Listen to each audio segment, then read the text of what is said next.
South Africa's streets have long echoed with the crack of fire, the wail of grieving families, and the shadows of men who rule entire neighborhoods through fear.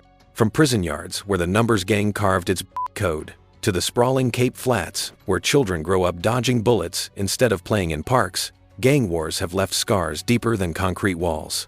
These battles are not just about or territory. They are about survival, power, and legacies written in. To understand the country's darkest chapters, you must step into the wars that turned communities into battlegrounds. Here are the gang conflicts in the country's history. Taxi wars. The minibus cabs in South Africa may look like regular cars, but they were actually used in one of the wars in modern times. The taxi wars started as a way to get around when there weren't enough cars, but they turned into a violent means of extortion, greed, and.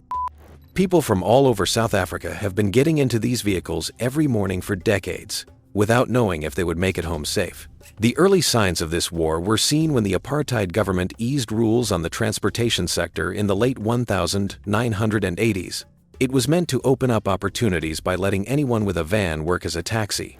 Deregulation, on the other hand, caused chaos. Since permits had no boundaries, routes turned into battlegrounds where anyone could go. Rival groups saw that controlling a busy road could mean making millions of dollars every day without having to pay taxes on it. Suddenly, the car business wasn't about getting people to their destinations. It was about getting power. In the early 1990s, groups started getting together to claim profitable lanes, mostly in Cape Town, Johannesburg, and KwaZulu-Natal. There were two very strong competitors in the Western Cape. Their names were CATA, Cape Amalgamated Taxi Association, and CODETA, Congress of Democratic Taxi Associations. These groups didn't agree to share paths. Instead, they went to war. Men were sent to take over cars, set taxis of competitors on fire, and drivers who didn't follow orders. If you were a driver, your loyalty was very important. The fighting got a lot worse very quickly. As of 1993, at least 330 people had been while riding in taxis. Commuters were caught in the middle, as buses and trains were empty and cabs took over the roads out of fear. At taxi stands during the day, fights broke out with sometimes in front of students. Families lost breadwinners, drivers were red lights, and the roads looked like they were in the middle of a war zone. The ride to work that should have been safe turned into a risky game of chance. The government tried to help, but it was often too late and didn't work very well. Peace deals and commissions were set up, but broke out again within weeks. Things got worse because of corruption. Police officers were accused of working as taxi bosses on the side, and politicians were said to have ties to the business. A lot of people in power didn't do anything to help commuters. The taxi business became its own law, and groups that worked together were like gangs. Even after 30 years, the is still wet. Taxi wars keep happening, and people who need to get to work still have to pay the price. In 2021, Cape Town had to close again because drivers couldn't agree on routes, leaving thousands of people stuck. Even now, every trip is weighed down by history. This is proof that South Africa has one of the longest and turf fights in its modern history, which began with deregulation in the 1980s. Hard livings versus the Americans. When there were taxi fights, the roads were like fields. The Cape Flats were like a different kind of battlefield. Some of the country's most infamous gangs were formed in this huge, poor, and uprooted area that spread out from Cape Town. Two of them, the Hard Livings and the Americans, became the most powerful gangs in the area. Their fight would change what it means to fight with gangs in South Africa. The notorious Staggy twins, Rashad and Rashid, started the Hard Livings gang in 1971. The brothers started out poor, but made a lot of money through crime and extortion. By the 1980s, they had made Hard Livings a well-known group in the Cape Flats and signed up thousands of people to join. They had an effect on places like schools and jails, and kids, as young as 12, were recruited to be watchdogs or agents. For the Staggies, crime wasn't just a way to stay alive, it was a way to take over. On the flats, a different force showed up. The Americans got their name from symbols of U.S. patriotism, which they got from American gangster movies and society. Members of this group wore red, white, and blue clothes and talked about being fighters in a bigger army. They too wanted to do more than commit small crimes. At the heart of their rise were and land. Before long, the Cape Flats were split into control zones. and whole neighborhoods had to pick a side or face the repercussions. The flats became a war zone when hard livings and the Americans went to war. There were fights in the alleys, in broad daylight, and block-by-block battles that hundreds of people. People who lived there were often the ones who were hurt the most. Families were always afraid. Kids learned to duck and dive when they heard, and funerals happened every week. Whole towns were trapped and couldn't get away from the terror. People had had enough by the mid-1990s. People against gangsterism and PAGAD, a vigilante group, came together and said they would get rid of all the thieves on the streets. But they were just as violent as the gangs they were fighting. Members of PAGAD alive gang leaders in front of large groups of people as public. Rashad Staggy was by PAGAD in 1996. He was dragged out into the street and set on fire. The show shocked the whole country, but it didn't stop the violence. Instead, it made it worse, as gangs fought back and PAGAD was accused of turning into another dangerous militia. There was more going on in Cape Town than just a gang war between hard livings and the Americans. It was a social disaster. A lot of kids grew up in a place where violence was normal, were common, and was a daily chance. Outsiders thought Cape Town was a great place to visit. Life expectancy dropped in the flats, though, because it was a war zone where people had to find their way through a web of connections in order to stay alive. The numbers gang. While the hard livings and the Americans ruled the streets, there was another kingdom that did very well inside prison walls. More people were there, it was older, and it was much scarier. The numbers gang, or just the gang, is South Africa's most feared criminal group. It has been around since the 1800s and still controls prisons and streets today. For many years, the 26, 27s, and 28s have written rules and that have shaped the country's darkness. Under colonial and apartheid rule, black prisoners were kept in horrible conditions for more than 100 years. This is where the numbers started. Because of the pain, secret brotherhoods were formed to guard, feed, and support each other. These brotherhoods split into 3 groups. The 26 were interested in trade and money, the 27s were in charge of order and the 28s were warriors who enforced violence. They worked together to make a system that controlled every part of life in jail. The numbers jail rules made their way into the townships over time. When members got out of jail, they took their rank, tattoos, and duties with them into their new neighborhoods. Soon, street gangs in the area started to work with the numbers and follow their rules of honor, revenge, and order. This turned normal neighborhoods into prison yards on steroids, where the numbers, not the cops, made sure everyone followed the rules. Are more than just an act for the numbers. They use them as a language. Getting promoted means people. Executions and violent initiation rites that are done as part of a ritual are popular. In the 27s, for example, members have to draw before they can move up in rank. These things don't just happen. They're carefully planned out in the gang structure. This makes the system feel less like chaos and more like a dangerous way to run things. The numbers lifestyle is what makes them unique. Tattoos, songs passed down in jails, and stories told in whispers all help them stay true to who they are. Every tattoo means something, and every number is a sign of loyalty. Many young people who join the numbers see it not only as a crime, but also as their fate and a way of life steeped in myth and tradition. Zama Zama gang wars. While the numbers are in charge of the prisons, there is a different kind of war going on beneath. Illegal miners called Zama Zamas fight to stay alive, make money, and be the strongest in the abandoned gold mines of Johannesburg and the areas nearby. What started out as desperate work has turned into one of the gang wars in the country. South Africa's mining business, which used to be very important to the economy, left behind a lot of empty shafts. These dark caves turned into chances for poor and jobless people. The name for the thousands of men who risked their lives looking for old gold is Zama Zama, which means those who try their luck. But where there is gold, there is. Soon, rival gangs learned that whoever owned a mine had access to millions of dollars in illegal earnings. The battle is very tough. Gangs with AK-47s and even fight fierce battles on the ground and on the ground itself. When soldiers go into shafts, they set up ambushes at the entrances, and fire can be heard all the way through the tunnels. These aren't small disagreements. They're organized fights with command structures, smuggling networks, and buyers from other countries that are making the go on. The price is crazy high. 20 people were killed in one incident of violence near Johannesburg in July 2023. Their bodies were found in mine dumps. Miners are buried alive in collapsed tunnels, and rival gangs are trapped enemies to send messages. People who live in towns near old mines are afraid because they are often caught in the crossfire or scared into silence. In the ears of many, the sound of is like the sound of machinery grinding. Men are fighting over more than just gold in the Zama Zama wars. Behind the scenes, there is a lot of kidnapping, forced work, and extortion going on. Inhumane conditions force vulnerable migrants, many of whom come from nearby countries like Lesotho and Zimbabwe, to dig for gangs. People in communities have to pay taxes to be safe. Women who live in mining towns say they are scared, harassed, and used as trading chips in this illegal economy. Mining without a license has become one of the most dangerous black markets in South Africa. During police raids, they sometimes find huge amounts of gold and explosives worth millions of dollars. However, these wins are only the tip of the iceberg.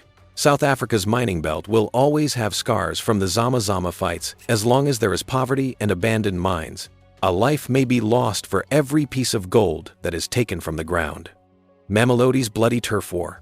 Mamelodi is a township just outside of Pretoria, which is the country's busy capital city. It has become a scary warning that gang wars are not just in the Cape Flats. Mamelodi used to be famous for its lively music scene and history of political resistance. These days, the city is more famous for something darker, a brutal turf war that has turned normal streets into battlegrounds. Mamelody's problems start with the vicious fight for power over trafficking and extortion rings. In the early 2020s, rival groups, many of which were connected to larger national networks, started to fight for power. Small businesses, shebens, and taxi ranks turned into places where gangs could put pressure on people and demand money for security. People who said no often had to pay with their lives.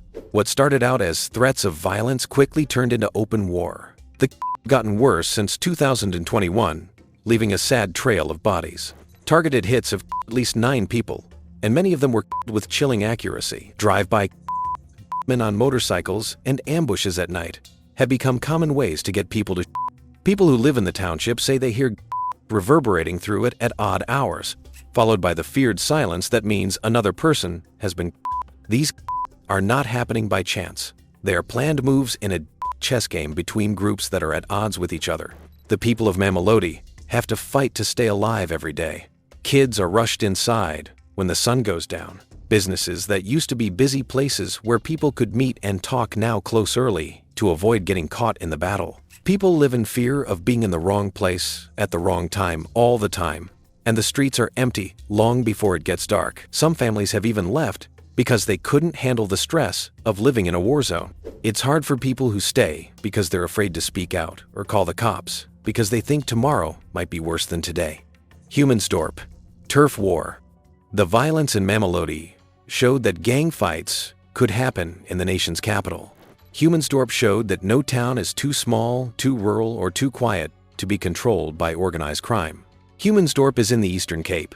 It used to be thought of as a quiet farming town known for its dairy farms, rather than its danger. But in 2023, the town was hit by a sudden and cruel turf war. The speed and violence of the people who lived there. Many people were shocked by the rise in gang violence in Humansdorp. For many years, it looked like the town wasn't affected by the gang action that happens in bigger cities. But as Cape Flats gangs looked for new places to sell drugs and demand money, Humansdorp became an easy place to set up shop. Because of high unemployment and poverty in the area, gangs were able to easily hire young men who wanted to get rich and powerful quickly. A town that was proud of being country was quickly swept into gang violence in the style of cities. The aggression got worse very quickly, which was scary. In just 1 month, 7 people were killed in ways similar to executions. In one very sad case, 4 men were killed in one night. Their bodies were found in pools of while shocked neighbors watched. These were not out of anger. They were cold comments meant to show who was in charge. There was a lot of precision and violence, like from a professional hit team. This meant that the gangs were in full force. The change has been strange and scary for the people who live in Humansdorp. A town that used to have peaceful nights is now full of families who didn't lock their doors a year ago now live behind walls and bars. People in both farms and shops speak quietly because they are afraid of being punished if they share their concerns. Leaders in the community say they can't believe how violent things are, as if they were from another world. Still, the funerals, the sad families, and the broken peace make it clear. Humansdorp has become part of the same nightmare that has been going on in the Cape Flats for decades. The rapid turn of violence in Humansdorp teaches us a scary lesson. Gang wars quickly spread from cities to small places in the country. Like wildfire, if money and power networks take over a town, it doesn't matter how small or safe it seems. The tragedy in Humansdorp is not just its own. It shows the rest of South Africa that gang violence has no limits. Cape Flats is endless war. People often say that the Cape Flats is like a war zone, and unfortunately, they're not exaggerating. This large area outside of Cape Town has been splattered with for decades. It is a place where kids learn the sound of before they learn the sound of peace. It's important to remember that the story starts with the harsh social engineering of apartheid in order to understand why. Families were forced to leave their homes in the center of Cape Town and were put in the flats, which are empty, sandy wastelands. People were moved against their will, taking away their chances and leaving behind poverty, unemployment, and hopelessness. Gangs formed in that good soil, and once they took hold, they never let go. We are shocked by the outcome today. They show that the city is under attack. There were more than 263 in the Cape Flats in just 3 months, tearing families apart and putting people on edge. There were 79 kid deaths in Hanover Park alone, which sounds more like a battlefield report than a neighborhood. Violence has become so ingrained that it is passed down from one generation to the next, as if being a member of a gang is necessary to stay alive. For kids, this war is not a faraway thing. It's something they live with every day. As they walk to school, they see on the sidewalks and hear at night. As they grow up, they know that they could be the next victim. Some are drawn in as victims, while others are drawn in as recruits, drawn in by the promise of safety, money, or just a place to join. Many teens already feel the weight of war by the time they are teenagers, either because they have to bury friends or watch over their gang. It's been hard for the cops to stop the gangs because they are changing so quickly. The military has moved into Hanover Park and other trouble spots, and armed soldiers are now scouring the streets as if the city were under attack. There are raids, outs, and brief periods of peace, but the gangs always come back stronger, smarter, and more cruel. There is a lot of force from the government, but that can't fix decades of neglect and injustice. The Boipatong Massacre. At the start of the 1990s, South Africa was thought to be almost free. The apartheid government was falling apart, Nelson Mandela had been freed, and talks about a democratic government were already underway. But there was a storm of political violence going on. Under all the hope, there was fighting in the streets between the African National Congress, ANC, and the Inkatha Freedom Party, IFP. A time that should have been positive turned out to be one of the bloodiest in modern South African history. Boipatong, a village close to Vanderbijl Park, was the site of one of the worst events. In the evening of June 17, 1992, armed IFP soldiers broke into the neighborhood. Moving from house to house with military accuracy, they caused a lot of damage. 45 people were dead when the guns and machetes stopped. They were men, women, and even children. They everyone. Not just because they were so brutal, but also because they seemed like they had nothing to do with politics. It wasn't just two different sides fighting in public. It looked like politics, but it was really just gang fighting. The attacks were well organized and cruel, like a gang army. People who lived through the attack said it was a terrifying night when families were being chased through their homes. It wasn't long before claims spread that the apartheid security forces had ignored or even helped. There were so many similarities between the two types of crime that many South Africans thought they couldn't tell them apart. There were many effects of the It shocked governments and campaigners around the world who had been working for a peaceful transition. Because his people were being killed in their homes, Nelson Mandela stopped talks with the apartheid government, saying that talks could not go on while his people were being killed. South Africa's dream of becoming a democracy seemed to be in danger for a moment, and Boipatong was a horrible warning of how fragile the future really was. Over time, though, Boipatong also turned things around. The anger it caused, both at home and abroad, made the talks even more important. It showed how waiting can you, and how dangerous it is to let violence grow without stopping it. Even so, that night was not a political sign for the families of the 45 people who It was a personal tragedy marked in People remember the Boipatong Massacre as one of the worst parts of South Africa's path to freedom. It was political, but it also had all the signs of a gangland. It was planned, brutal, and meant to scare people. Politics and gang brutality came together in a way that has left a scar that time has never fully healed. South Africa's gang wars are more than crime stories. They're scars on a nation, reminding us that violence still shapes lives, politics, and futures. Don't forget to like and subscribe. See you in the next video.